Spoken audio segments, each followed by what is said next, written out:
بسم الله الرحمن الرحيم. الحمد لله الذي لم يتخذ ولدا ولم يكن له شريك في الملك ولم يكن له ولي من الذل وكبره تكبيرا.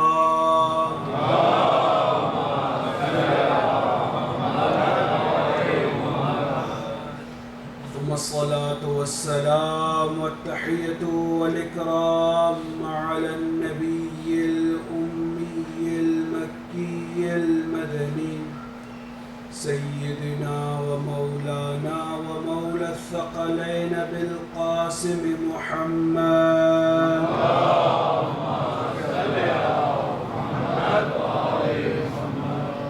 وعلى آل بيته الطيبين الطاهرين المعصومين المظلومين الغر الميامين الذين ذهب الله عنهم الرجس وطهرهم تطهيرا.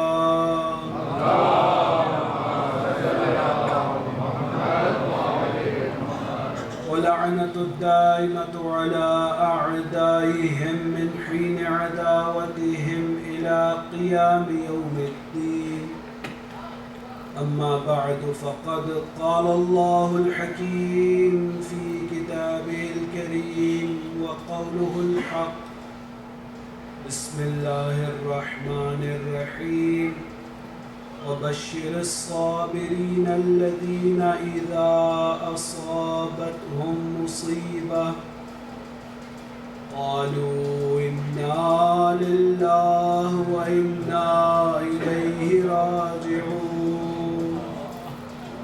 آمنا بالله وصدق الله العلي العظيم. صلوات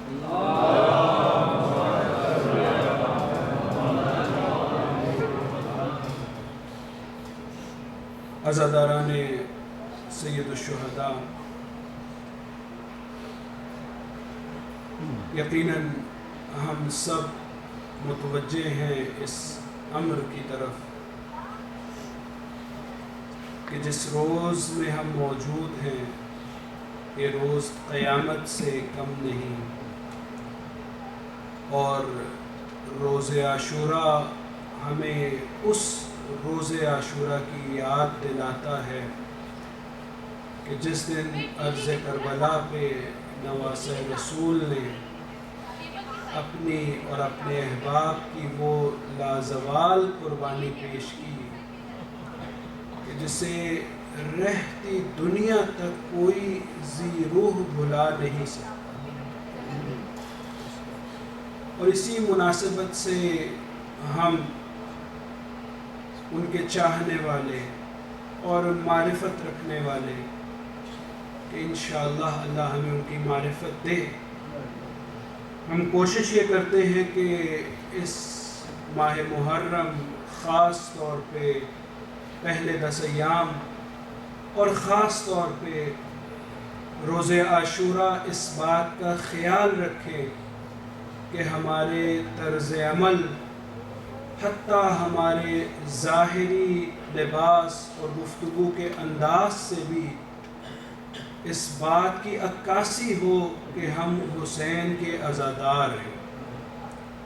اور میں سمجھتا ہوں کہ یہ تو عنایت ہے خالق اکبر کی ہمارے لیے اور ہر اس شخص کے لیے کہ جس تک اس چراغ ہدایت کی روشنی پہنچ گئی، اور جس تک نہ پہنچی اللہ ہر تک پہنچائے، لیکن جیسے جیسے پہنچتی ہے خود بخود انسان اس غم کی کیفیت کو طاری کرتے ہوئے اس طرح سے سید الشہداء کی ہستی میں جذب ہو جاتا ہے، اس طرح سے اس سفینہ نجات کا راکب ہو جاتا ہے کہ جس طرح سے آخرت میں کامیاب ہونے کے لیے حق ہے وہ حق انشاءاللہ کشتی نجات میں سوار ہونے والے نے ادا کر دیا۔ اسی لیے بڑا معروف شعر جس کا ایک مصرع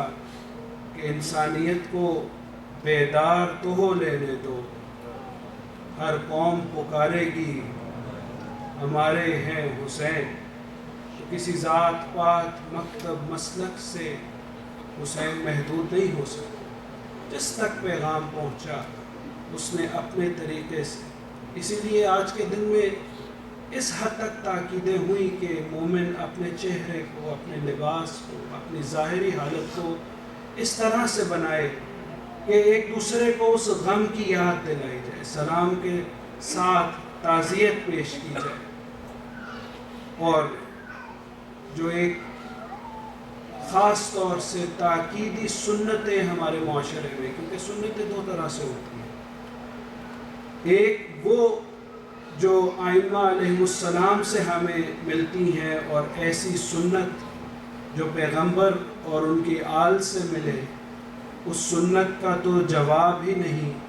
ہر انسان کو چاہیے کہ اس سنت اور اس سیرت پر عمل کرے، لیکن کچھ سنتیں انسان علماء اولیاء کو دیکھتے ہوئے کہ جو اپنے اس عشق اور محبت میں اہل بیت کی سیرت میں اور اس بات کو مد نظر رکھتے ہوئے وہ اختیار کرتے ہیں کہ شرعی حدود و قیود اور اہل بیت کی رضا اس میں شامل رہے، اگرچہ صریح احادیث اس پر نہ بھی موجود ہوں، لیکن انسان اپنی عقیدت سے ان سنتوں پر عمل کرتا ہے، یہ خیال رکھتے ہوئے کہ کہیں وہ معصومین کے قول سے نہ ٹکرائے۔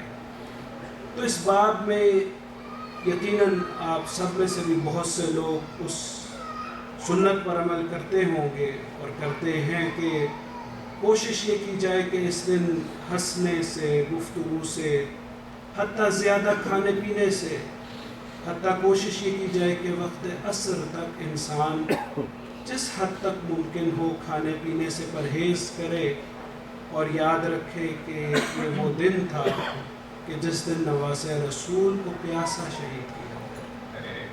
اب اس میں بہرحال کچھ لوگ لا علمی کی بنیاد پہ یا کم علمی کی بنیاد پہ سارے دن کا روزہ رکھتے ہیں، جس کی اہل بیت کے مکتب میں منع کیا گیا ہے، جس چیز سے مکروہ قرار دیا گیا ہے، کیونکہ یہ آپ نے اعمال میں زیارت عاشورہ پڑھی ہے کہ جس میں کہا اللہم ان ھذا یوم تبرکت بہ بنو امیہ وابن عاقلۃ الاکباد، بار الہ یہ وہ دن ہے کہ جس کو بنی امیہ نے اپنے لیے روزے بابرکت اور روزے عید قرار دیا، اور بہت سو نے روزے عید میں شکرانے کا روزہ رکھا اس قتل سید الشہداء۔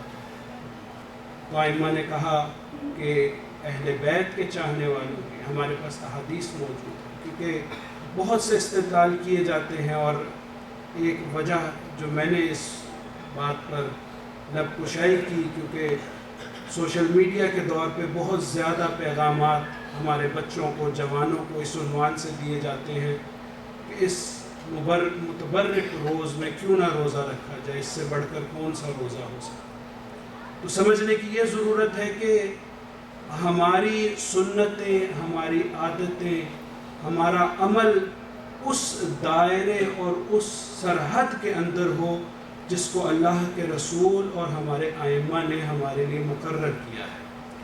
وہ سنت یا وہ عمل چاہے وہ محبت میں ہی کیوں نہ ہو، اگر اس دائرے سے باہر نکل جائے تو وہ قابل قبول نہیں۔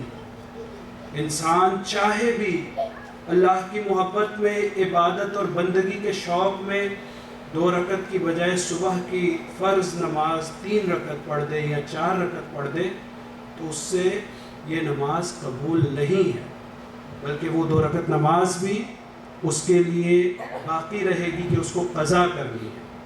اسی طرح جو بہت سے دلائل پیش کیے جاتے ہیں وہ اپنی جگہ کہ یہودیت میں تھا، تو یہودیت تو منسوخ ہو گئی پیغمبر کے آنے سے، اور ائمہ نے یہ بات کہی کہ جو چیز اسلام نے منسوخ کر دی ہم اس کو کیوں دوبارہ سے احیا کریں؟ اگر وہ اتنی ہی اچھی چیز ہوتی تو اسلام اس کو باقی رکھتا، کوئی اسلام کی حکمت۔ تو بالکل یہی ایک چھوٹی سی مثال کو اگر بڑے پیمانے پر دیکھا جائے تو مقصد سید الشہداء سامنے نظر آتا ہے کہ لوگوں نے اپنی من پسند کو، اپنی عادتوں کو، اپنی دلچسپیوں کو اللہ کے دین میں داخل کر دیا اور دین کا مسخرہ بن گیا۔ اب وہ ہر حرام کام ہو رہا ہے جو شریعت محمدیہ میں منع ہے، اور ظلم در ظلم یہ کہ وہ کام جو حرام ہو رہا ہے وہ حرام کے عنوان سے نہیں جائز ہو رہا بلکہ وہ اسلام کے جزو کے عنوان سے جائز ہو رہا۔ تو یہ وہ مقصد سید الشہداء تھا، اس رسم، اس معاشرے کی رسم و رواج کے خلاف کھڑے ہونے کے لیے کہ جس نے اسلام کے چہرے کو مخدوش کر دیا۔ اسی لیے مجھے معلوم ہے ہم سب یہاں پر آج کے دن گریہ کے لیے آئے ہیں، اور یقیناً انشاءاللہ میں شہادت بھی پڑھوں گا، مصائب بھی پڑھوں گا، اور انشاءاللہ مصاب بھی ہوں گے، لیکن سمجھنے کی یہ ضرورت ہے کہ اس دن کے دو پہلو ہیں۔ ایک پہلو یقیناً عزائے سید الشہداء کا ہے، اور دوسرا پہلو آپ کے مقصد سے تجدید عہد کا دن ہے، کیونکہ مقصد حسین، اس جملے کو غور سے سنیے، مقصد حسین حسین سے بھی عظیم ہے۔ اور یہ میں نہیں کہہ رہا، اگر آپ اپنی فہم و فراست سے اس چیز کو دیکھیں تو کائنات میں جو سب سے عظیم ہستی آئی، جس کو 1,24,000 انبیاء کا سردار بنایا، جس کو اللہ نے اپنا حبیب قرار دیا، جس کے لیے اللہ نے کہا کہ میں نے ساری کائنات اے محمد آپ کے لیے خلق کر دی، جس کے لیے قرآن میں آیتیں اور سورتیں نازل کر دی، جس کے لیے جن و انس کو اس دنیا میں بھیج دیا، اس نبی کے لیے جو سب سے محبوب بنا وہ شاہ مشرقین، وہ حسین کہ جس کو آقا نے فرمایا اگر کوئی جوانان جنت کے سردار ہو سکتے ہیں تو وہ میرے بیٹے حسن اور حسین ہو سکتے ہیں، اور بار بار ہر موقع پہ انہیں دکھایا کہ مجھے تم اللہ کی حجت اور نبی سمجھتے ہو، اللہ نے میرے اقربا کی محبت تمہارے لیے قرآن میں واجب کر دی، تو آؤ میں تمہیں تعارف کرواتا ہوں کہ میرے اقربا کون ہیں۔ میرے اقربا اور کوئی نہیں، وہ ہیں جو میرے شانوں پہ سوار ہیں، میرے اقربا وہ ہیں کہ جو میری پشت پر سواری کر رہے ہیں۔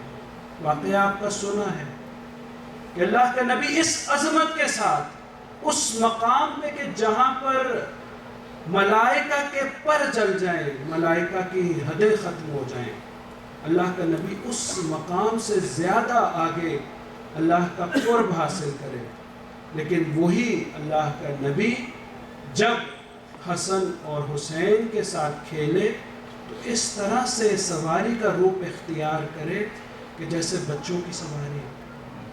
کسی گزرنے والے نے کہا کیا قسمت ہے حسن اور حسین کی کہ انہیں اللہ کے رسول جیسی سواری میسر آئی۔ جانتے ہیں آقا نے کیا فرمایا؟ آقا نے فرمایا کہ تم سوار کو دیکھو، سواری کو نہ دیکھو، یعنی کہنا یہ چاہتے ہیں کہ سارے عمل میں زینت میرے لیے میرے سواروں کی ہے، میں محمد مصطفیٰ ہوتے ہوئے بھی فخر اس بات پہ کر رہا ہوں کہ حسن اور حسین میری پشت پر آ گئے، اور اگر پشت پر آ جائیں تو عبادت پروردگار میں سجدوں کو طولانی کر دیں، حالت خطبہ میں ممبر کو چھوڑ دیں اور آگے بڑھ کے حسن اور حسین کو اٹھا لیں۔ تو یہ آقا کا وہ لاڈلا حسین کہ جس کو بیٹا کہا۔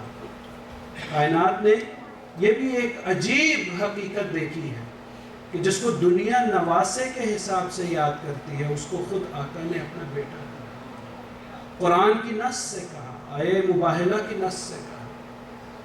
تو عزیزانو، اتنا عظیم حسین، اور وہ حسین اپنے آپ کو جس دین کے لیے قربان کر دے، وہ دین کیا دین ہوگا، وہ مقصد کیا مقصد ہوگا کہ اتنا عظیم حسین اس مقصد کے لیے نہ فقط اپنے آپ کو، اپنے اہل خانہ کو، اپنے بہن بھائیوں کو، حتیٰ اپنے ششماہ علی اصغر کو لے کے کربلا کے صحرا میں آ جائے۔ جیسے میں نے کہا، اس دن کے دو پہلو، ایک ہمیں آقا کی مصیبت یاد کر کے اس پہ گریہ کرنا، اور دوسرا آقا کے مقصد کو سمجھتے ہوئے اس سے تجدید عہد کرنی۔ اس لیے آپ دیکھتے ہیں آج بھی کربلا میں ہزاروں لوگ موجود ہیں اور سب ایک صدا ہو کر روتے اور گریہ والی آنکھوں کے ساتھ ایک صدا کرتے ہیں، لبیک یا حسین۔ مقصد کیا ہے؟ مقصد یہ ہے کہ آقا آج بھی ہم آپ کے لیے حاضر ہیں۔ اگر میدان کربلا میں نہ تھے تو کیا ہو؟ اگر ہوتے تو اپنے ماں باپ کو، اپنی اولاد کو آپ کے لیے قربان کرتے۔ مقصد حسین کیا ہے؟ مقصد سید الشہداء کو ڈھکا چکا، یعنی ایک ایسی طریقے سے مولا نے اس مقصد کو واضح کر دیا کہ اب آنے والا کوئی شخص اس میں رد و بدل نہیں کر سکتا۔ خود قلم اور دوات منگوا کر آقا نے اپنے ہاتھ سے لکھ کر دیا کہ میں کس لیے مدینے سے نکل رہا ہوں، کس لیے میں کوفہ کی جانب جا رہا ہوں، اور پھر ہر منزل پہ کہا۔ لیکن جو ایک ہمارے لیے سند کے طور پہ آقا کی تحریر موجود ہے، فرماتے ہیں انی لم اخرج، پہلے اللہ کی وحدانیت کا اقرار کیا سب سے پہلے، پھر اس کے نبی کی رسالت کا اظہار کیا، کہا یہ اصل ایمان اور اصل اسلام ہے، اور دوسری طرف یہ بھی بتا دیا کہ جہاں جہاں تم مجھے یاد کرو گے تو میری نسبت کو آقا سے بھی یاد کرو گے۔ عزیزوں، اس کے بعد اسلام کے بنیادی اصولوں کا اقرار کرتے ہوئے انہیں حق قرار دیا، اور پھر کہا انی لم اخرج اشرا ولا بطرا ولا ظالما ولا مفسدا، کہ میں جو نکل رہا ہوں، میں کوئی لالچ میں کسی حکومت کے لیے یا اس دنیا میں فساد برپا کرنے کے لیے نہیں جا رہا، بل انما خرجت لطلب اصلاح فی امت جدی، میں اپنے جد کی امت میں اصلاح کے لیے، اور اريد ان آمر بالمعروف، میں چاہتا ہوں امر بالمعروف کروں، وانہا عن المنکر، میں چاہتا ہوں لوگوں کو برائیوں سے روکوں، واسیر بسیرت جدی رسول اللہ و ابی علی ابن ابی طالب صلوات اللہ وسلم۔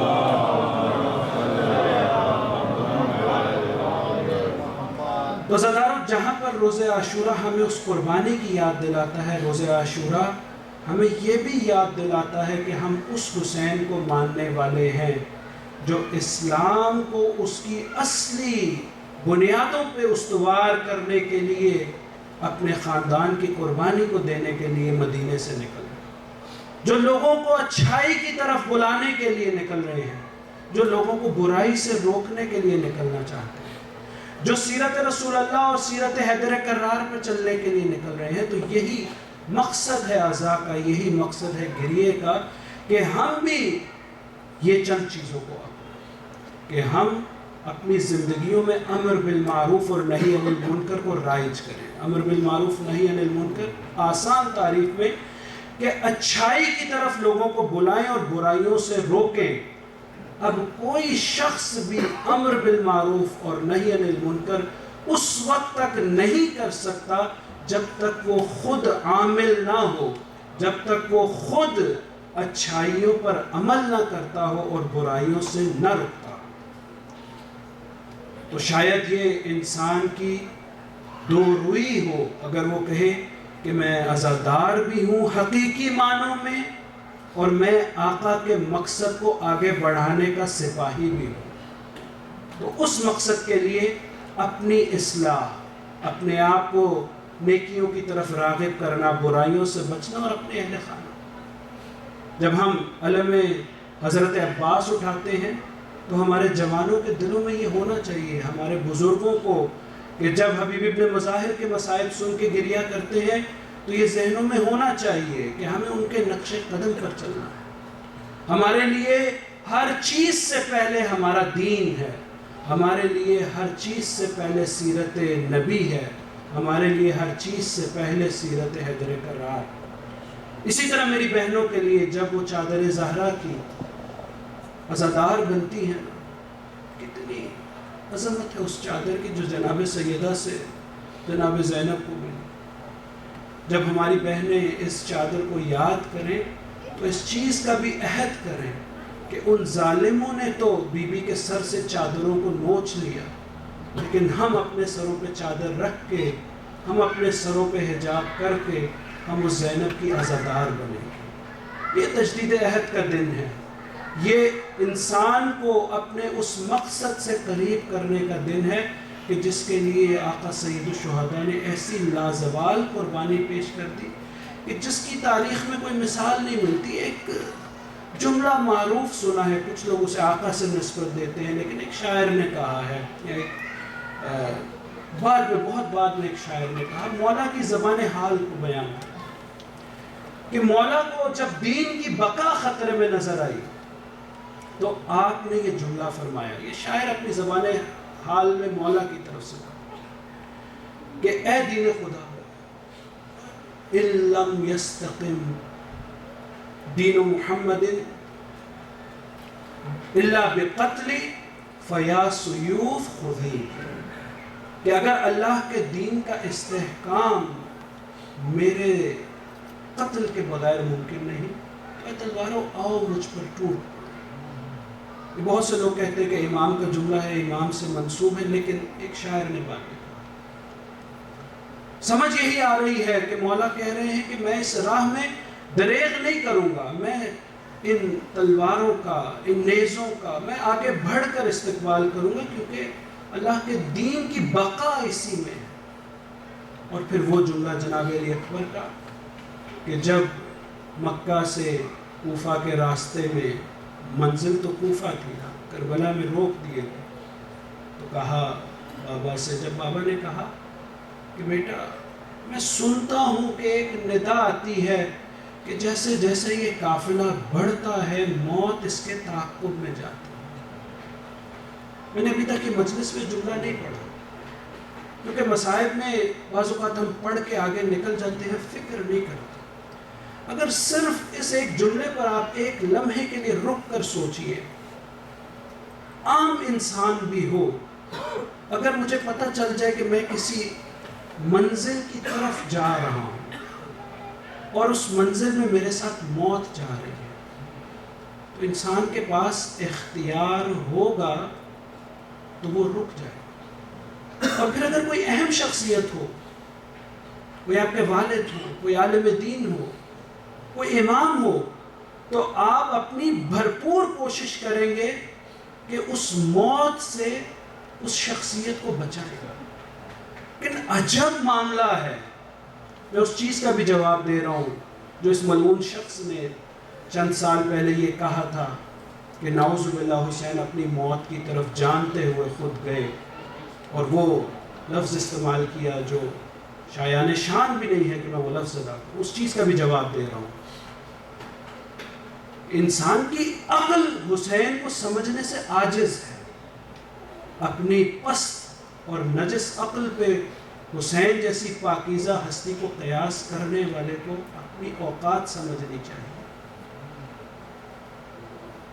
کہ جب جناب علی اکبر نے کہا بابا اولسنا علی الحق، کیا ہم حق پر نہیں ہیں؟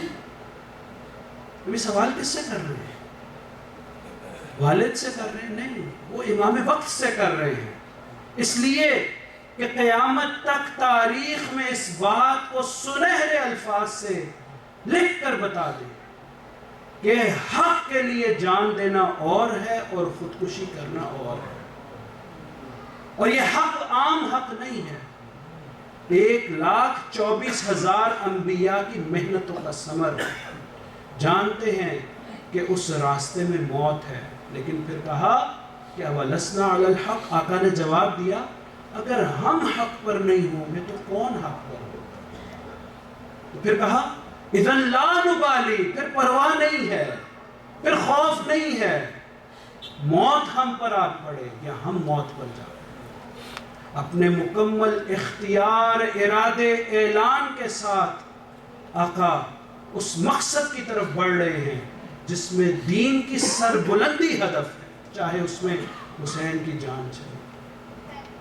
عزادارو شب عاشور گزری اور اسی مقصد کے لیے کہ بتایا جائے کہ کس طرح سے یہ ساری قربانی اللہ کے نبی سے متصل ہے کہ روز عاشور، صبح عاشور کے وقت کہا این ولدی علی، میرا بیٹا علی اکبر کہاں ہے؟ علی اکبر کو بلایا اور کہا بیٹے آج اس سے پہلے کہ میں کربلا کو سجاؤں میں چاہتا ہوں حجت تمام کرنے کے لیے سب کو آواز نبی سننا۔ بعد میں کہا نا کہ میں اس جوان کو بھیج رہا ہوں جو گفتار میں، جو کردار میں، جو صورت میں ہر طرح سے اللہ کے رسول کی شبیہ ہے۔ اور جب بھی ہمارا دل چاہا کرتا تھا کہ ہم اللہ کے رسول کی زیارت کریں تو ہم علی اکبر کے چہرے کی طرف دیکھا کرتے۔ جناب علی اکبر سے کہا کہ آپ جا کر آزان تھا، اور جب وہ آزان میدان کربلا میں گونجی ہے نا تو ایک وقت کوہرام بپا ہو گیا۔ لوگوں نے کہا یہ اللہ کے نبی کی کہاں سے آوازیں سن رہے ہیں، کہاں سے آواز؟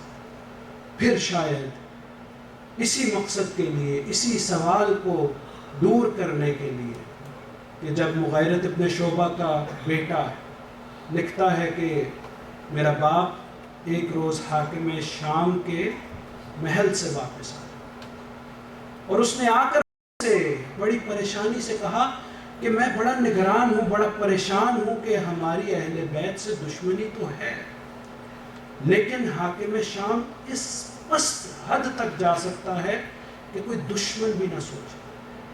کہا میں وہاں بیٹھا تھا اور اس نے کہا کہ میرے لیے سب سے تکلیف دہ بات یہ ہے کہ ابھی بھی آزان ہوتی ہے اس میں محمد الرسول اللہ کا نام بولا جاتا ہے۔ تو حسین یہ بتانا چاہتے ہیں کہ میرا قیام، یہ آزان علی اکبر یاد رکھو کہ حسین کی قربانی رائے گاہ نہ جائے گی، اور اگر قیامت تک آزان میں محمد الرسول اللہ کی گواہی اور اللہ کی توحید کی گواہی سنتے رہو گے تو سمجھتے رہنا حسین کا مشن کامیاب ہو گیا۔ حسین نے قربانی وحدانیت کے لیے دی، اللہ کے نبی کی رسالت کو بچانے کے لیے دی، ورنہ وہ لوگ ممبروں پر اور حکومتوں پر قابض ہو گئے تھے جو اپنے خاندان کا نام لانا چاہتے، جو پیغمبر کے نام کو آزان سے حذف کرنا چاہتے تھے۔ سبھی کچھ تاریخ میں ملتا ہے، اور یزید سے منسوخ کیا جانے والا شعر بھی کہ جو دربار میں کہا اس شاعر سے نقل کرتے ہوئے جس نے بنیادی طور پہ احد میں کہا تھا کہ لعب الہاشم بالملک فلا، کہ اب بنی ہاشم نے تو یہ ڈھونگ رچایا ہے، نہ کوئی وحی آئی تھی نہ کوئی قرآن، ان لوگوں سے مقابلہ ہے۔ اسی لیے مولا نے کہا شبیہ پیغمبر آپ جائیے آزان دیجیے۔ جناب علی اکبر نے آزان دی، کربلا سج گئی۔ اب آقا نے نماز کی امامت فرمائی۔ کہتے ہیں کہ دوسری طرف وہ ظالم عمر ابن سعد جس کی اس دنیا نے آنکھیں اندھی کر دی تھی، ایک تیر کو اپنے چلہ کمان میں لیا اور سب کو مخاطب کر کے کہا یاد رکھنا کہ سب سے پہلا تیر حسین پر میں نے چلایا۔ نہیں دیکھ رہے تھے سید الشہداء، دیکھ رہے تھے، آنکھوں سے دیکھ رہے۔ مولا فرما رہے تھے، پھر ایک جملہ کہا، جانتے ہو یہ لوگ کیوں نہیں میری بات سن رہے؟ جانتے ہو میں ان سے خود مخاطب ہوں، آج صرف نام حسین آتا ہے آپ سب کی آنکھوں سے آنسو چھلک جاتے ہیں۔ وہ ملعون دیکھ رہے ہیں لیکن اثر نہیں ہوتا۔ مولا نے خود کہا ان پر کیسے میری گفتگو کا اثر ہو، ان کے پیٹ حرام سے بھرے۔ عزادارو بڑا اہم ہے اس معاشرے میں رہتے ہوئے اپنے آپ کو حرام سے بچانا، کھانا پینا، اپنی جو لقمہ آپ کی آپ کی اولاد کے منہ میں جائے خیال رکھیے کہ وہ طاہر ہو، وہ پاک ہو، اس کا بڑا اثر ہے۔ محبت حسین ناپاک دلوں میں نہیں آتی۔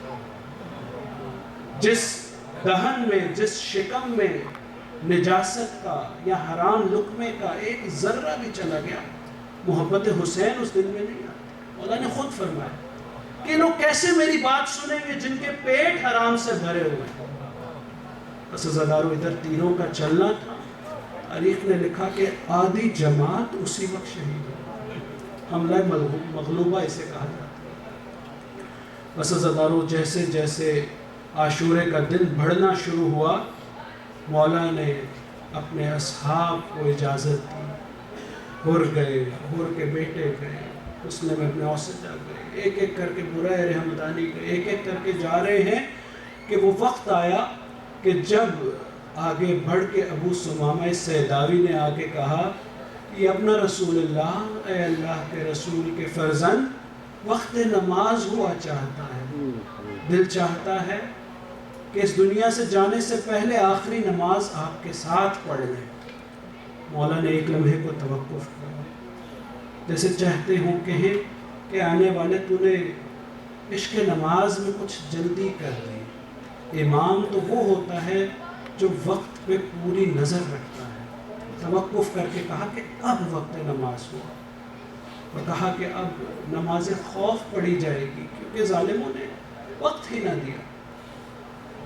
وہ جو اپنے آپ کو مسلمان کہتے ہیں، جناب حبیب ابن مظاہر کو بھیجا اپنے بچپن کے ساتھی کو، حبیب جا کر نماز کی فرصت طلب کیجئے۔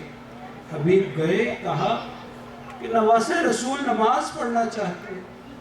ملعون نے آگے سے کہا کہ حسین سے کہو جب اس نے امیر کی بیعت نہیں کی تو اس کی نماز قبول نہیں۔ اتنا طیش آیا، حبیب رجل فقیہ ہے، فقیہ کو فتوے کی ضرورت نہیں ہوتی۔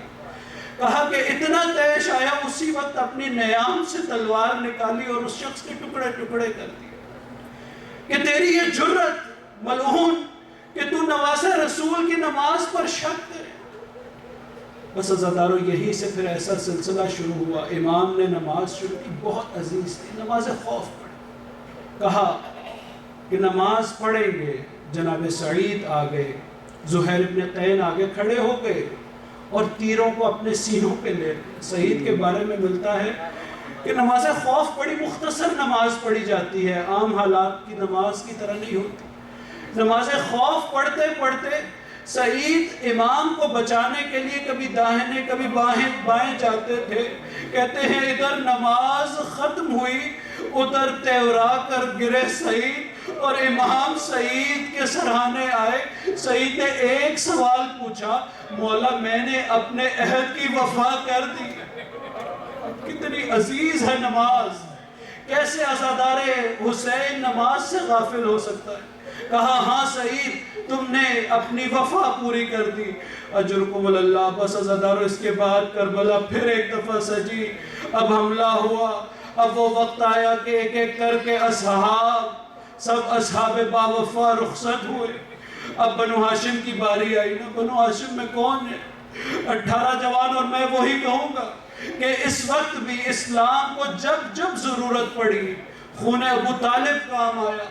اس وقت بھی اولاد ابو طالب سب سے آگے، کبھی اونا محمد جا رہے ہیں، کبھی شہزادہ قاسم جا رہے ہیں، کبھی علی اکبر جیسا کڑیل جوان گیا، اور کبھی عباس جیسا وفادار بھائی بازو قلم کروا کے فرات کے کنارے پہ سو رہا۔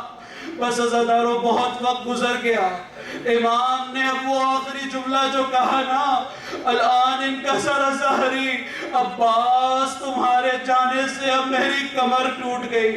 بس عزادارو اب حسین تنہا ہے، اب کوئی ساتھ نہیں ہے، وقت عصر سے قریب ہونے والے ہیں، اب اتمام حجت کرنا چاہتے ہیں۔ ایک دفعہ باہر آئے، آواز بلند کی، آواز استغاثہ بلند کی، حل من ناصر ینصرنا، حل من ذاب یذب عن حرم رسول اللہ۔ اے مسلمانوں، اے وہ لوگوں جو اپنے آپ کو مسلمان کہتے ہو، کوئی تم میں سے ہے جو اسی نبی کا جس کا کلمہ پڑھتے ہو اس کے حرم کی حفاظت کر سکے، اس کے نواسے کی، اس کے فرزند کی نصرت کر سکے؟ کوئی جواب تو نہ آیا۔ ایک خیموں میں کوہرام بپا ہوا۔ حسین نے خیموں کا رخ کیا، جا کے کہا زینب، ام کلثوم، ابھی بھیا زندہ ہیں، ابھی حسین زندہ ہیں۔ کہا مولا کوہرام اس بات پر نہیں کہ آپ کی شہادت ہو گئی، کوہرام اس بات پر ہے جیسے ہی آپ نے صدائے استغاثہ بلند کی، علی اصغر نے اپنے آپ کو جھولے سے گرا دیا۔ بس عزادارو، حسین اب اس آخری حجت کو بھی لے کے چلے ہیں۔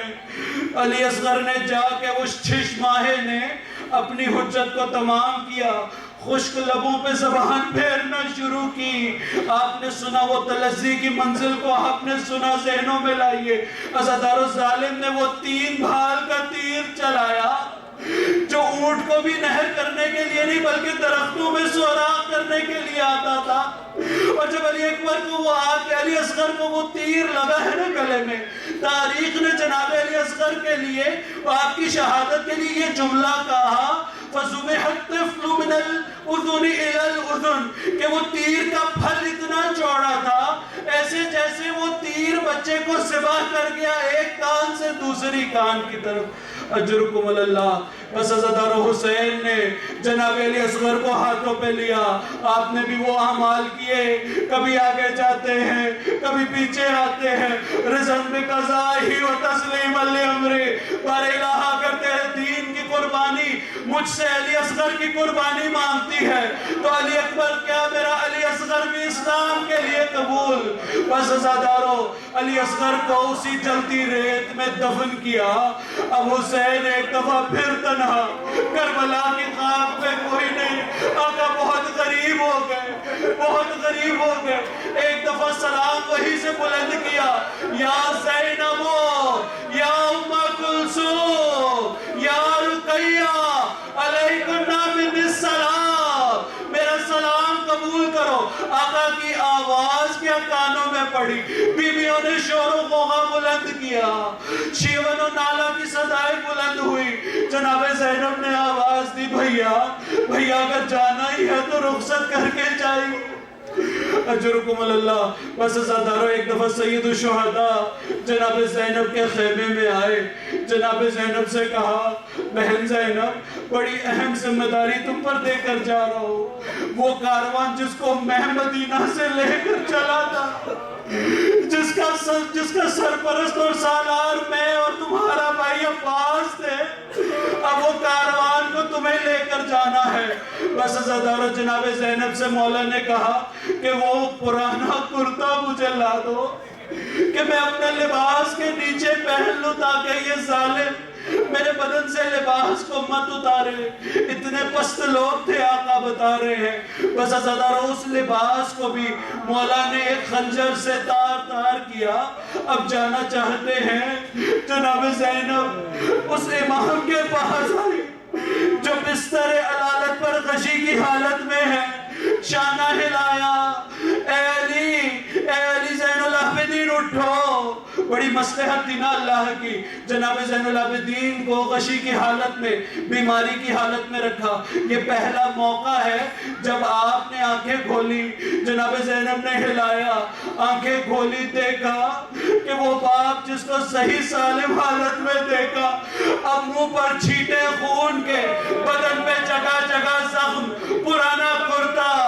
ایک دفعہ کچھ اور نہیں پوچھا، پہلا سوال جو کیا، جانتے ہیں نا کیا کیا ہوگا؟ کہا این عمی العباس، کہا میرے چچا عباس، بابا آپ کی حالت کیسے ہو گئی؟ کہا بیٹا قد قتل، شہید کر دیے گئے۔ پھر اس کے بعد پوچھا این حبیب ابن مظاہر، کہا قد قتل، این قاسم قد قتل، این محمد قد قتل۔ پوچھتے چلے جاتے ہیں۔ آقا کو ایک دفعہ خیال آیا کہیں ایسا نہ ہو کوئی مشکل سوال پوچھ لے، کہیں اپنے بھائی کا نہ پوچھ لے۔ بھائی کا داغ دیکھا ہے نا، عباس کی شہادت نے حسین کی کمر توڑ دی، نہیں چاہتے علی اکبر کا بھی سنے۔ ایک دفعہ کہا، اے سید سجاد، اے علی، یاد رکھو خیموں میں اس وقت تمہارے اور میرے سوا کوئی مرد باقی نہیں۔ اجرکم اللہ۔ ایک دفعہ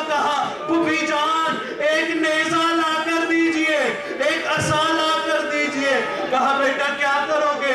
کہا دیکھتی نہیں میرا باپ کتنا غریب ہو گیا ہے۔ اجرکم اللہ۔ ازاداروں روزے عاشورہ ہے نا، بس اس بات کا تصور کر لینا ہی کافی ہے، مصائب تو پڑھنے کی ضرورت نہیں ہے۔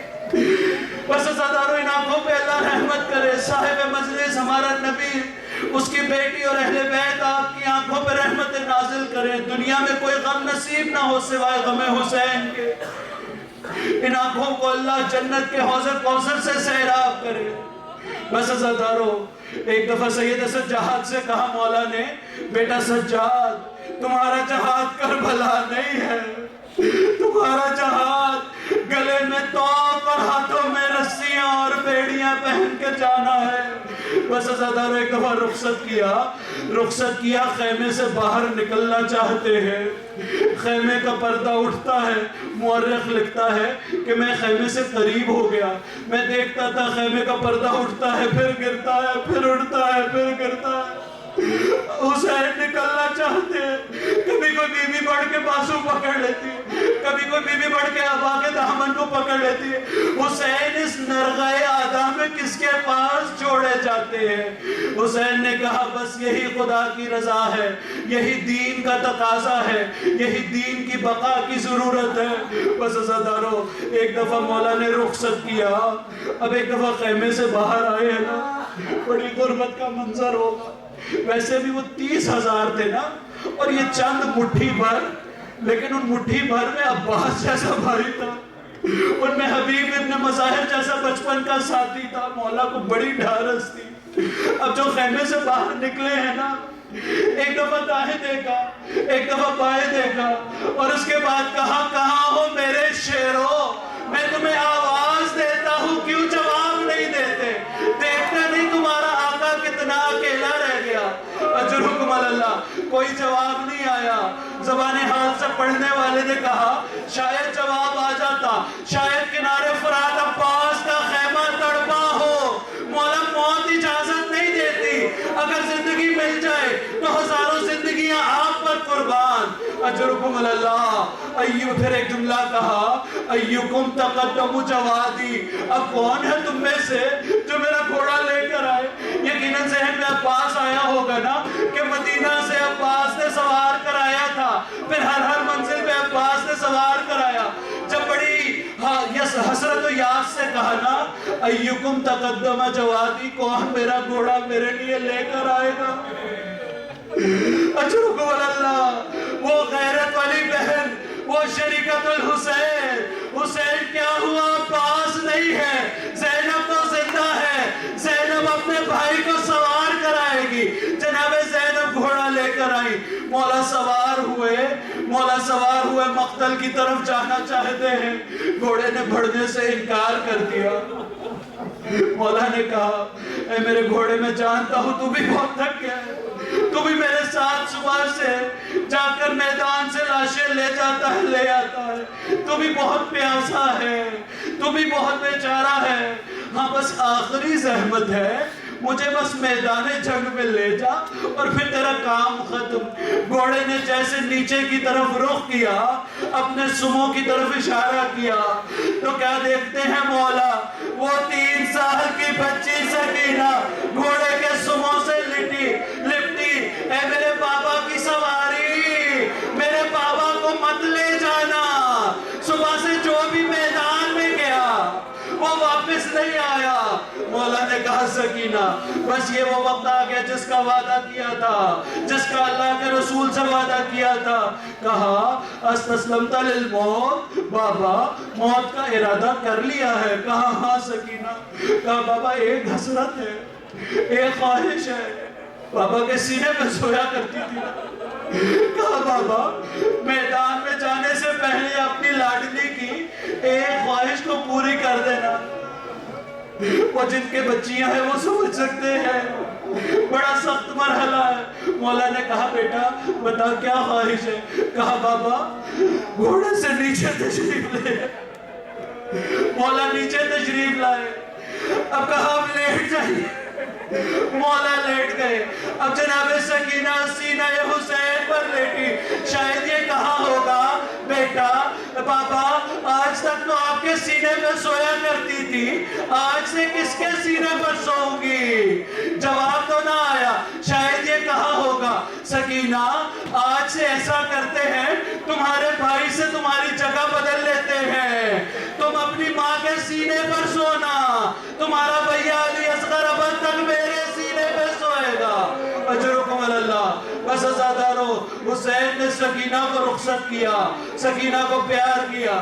بی بی نے کہا ہوگا نا بابا میں نے دیکھا تھا جب جناب مسلم کی شہادت کی خبر ملی تھی تو آپ نے ان کی بیٹی کو بلا کے گود میں بٹھایا تھا، مجھے بھی اس طرح سے کون پیار کرے گا؟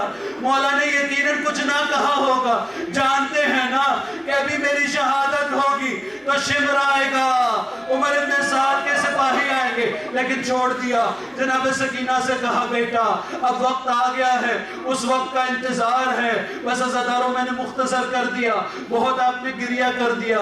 مجلس حسین، شہادت حسین بہت مشکل ہے پڑھنا، نہ مجھ میں اتنی طاقت ہے نہ آپ اتنا سن سکیں گے۔ بس عزاداروں چند آخری جملے اور آپ کی زحمتوں کو تمام کروں گا۔ بس یہ سوچ کے سمجھ لیجئے گا، یہ سوچ کے رو لیجئے گا کہ آج تو روز عاشورہ مجلس حسین نصیب ہو گئی، اگلے برس کون جانتا ہے کون جیتا ہے۔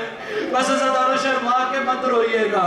عزاداروں اب حسین جو میدان کی طرف چلے ہیں نا، اور جو جہاد اس بوڑھے سپاہی نے کیا ہے، یہ زخموں سے چور سپاہی نے کیا ہے، یہ آقا جس طرح سے میدان میں گیا ظالموں کی فوج تتر بتر ہو گئی، جو آگے آیا ایسے وار کیے کہ حیدر کرار کا جہاد یاد آ گیا، خیبر و خندق و بدر و احد یاد آ گئی۔ اب لوگ ایک دوسرے کی بھاگنا شروع ہوئے۔ عزاداروں اس موقع پہ وہ ملعون کہتا ہے کہ اگر ہم اسی طرح حسین سے ایک ایک کر کے لڑتے رہے تو حسین ہم سب کو ختم کر دے گا، سب مل کے حملہ کرو۔ 30,000 کی فوج نے وہ حملہ کیا، اب جس کے ہاتھ میں جو تھا وہ دور سے پھینک رہا ہے، ادھر آواز آئی مولا لڑتے چلے جا رہے ہیں، اب تیر پہ وسط ہو رہے ہیں، نیزے پہ وسط ہو رہے ہیں، ادھر سے آواز آئی یا ایتھا النفس المطمئنہ ارجعی الی ربک راضیۃ مرضیہ۔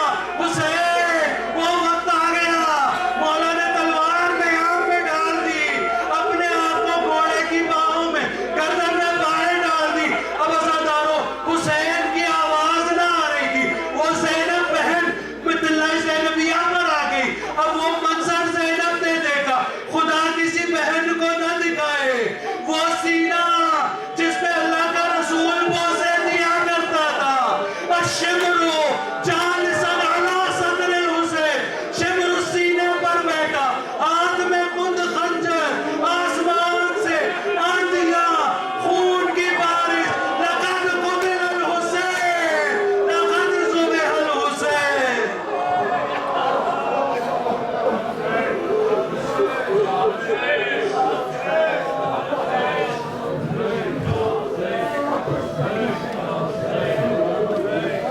مقتل میں گر رہا ہے،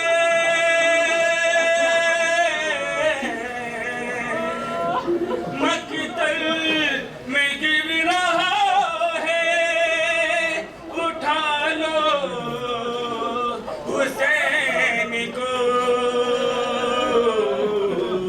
یا فاطمہ، رضا میں چھپا لو حسین کو یا فاطمہ، رضا میں چھپا لو حسین کو۔ پیوست ہے غریب کے پہلو میں برچھیا، تم کو بھی اٹھنے دیتی نہیں ٹوٹی پسلیا۔ ارے لے کے علی کا نام، لے کے علی کا نام، اٹھا لو حسین کو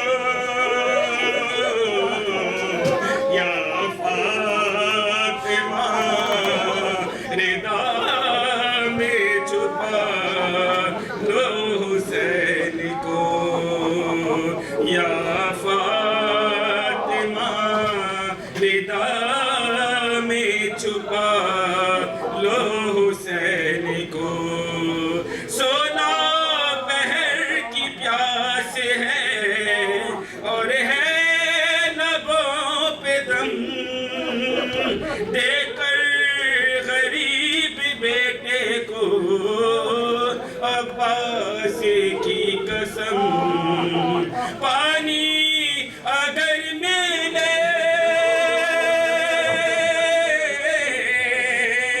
پانی اگر ملے تو پلا لو حسین کو یا فاطمہ رضا میں چھپا لو حسین کو یا فاطمہ